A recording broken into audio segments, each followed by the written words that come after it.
భారతదేశంలో ప్రతి రాష్ట్రంలో కూడా ఈడీ ఆఫీసుల దగ్గర కాంగ్రెస్ పార్టీ కార్యకర్తలు ఏఐసిసి పిలుపు మేరకు ధర్నా చేయడం జరుగుతుంది.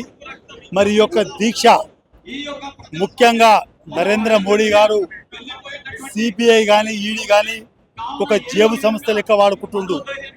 గతంలో కూడా ఇక్కడ ఈడీ ఆఫీస్ కాడ మరి ధర్నా చేయడం జరిగింది.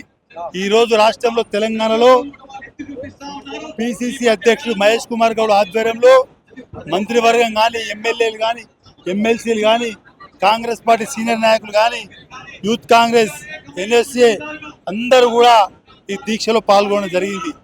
నరేంద్ర మోడీ గారు మరి రాహుల్ గాంధీ గారు చూస్తే రాబోయే ఎన్నికల్లో దేశంలో కాంగ్రెస్ జెండా ఎగిరేస్తారని చెప్పి ఒక భయం పుట్టుకొని మరి రాహుల్ గాంధీ గారు దేశ ప్రజలకైతే పని చేస్తా ఉన్నారో సంక్షేమం కొరకు మరి తెలంగాణ రాష్ట్రంలో బీసీ కులగణన ఎస్సీ వర్గీకరణది మరి రాష్ట్ర ముఖ్యమంత్రి కూడా రాహుల్ గాంధీ గారు వాగ్దానం మేరకు అసెంబ్లీలో పెట్టి బీసీ కులగణన 42% ఎస్సీ వర్గీకరణ ఆమోదం తెప్పి ఢిల్లీ పంపేయడం జరిగింది.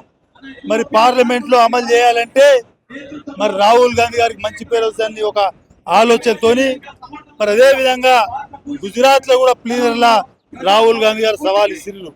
మరి ఇవన్నీ తట్టుకోలేకనే సోనియా గాంధీ గారి మీద రాహుల్ గాంధీ గారి మీద చార్జ్ షీట్ లో పేరు పెట్టి మరి కేసు చేయడం జరిగింది. దానికి ఏదైతే విచారణ జరుగుతుందో జరగాలి. మేము దీక్ష చేసేది కాంగ్రెస్ పార్టీకి సోనియా గాంధీ రాహుల్ గాంధీ వెంబడి తెలంగాణ రాష్ట్ర కాంగ్రెస్ ప్రజలు అన్ని సంఘాల వారు మద్దతు ఉంటామని చెప్పి తెలియడానికి మరి ఒక దీక్షా కార్యక్రమం చేద్దాం.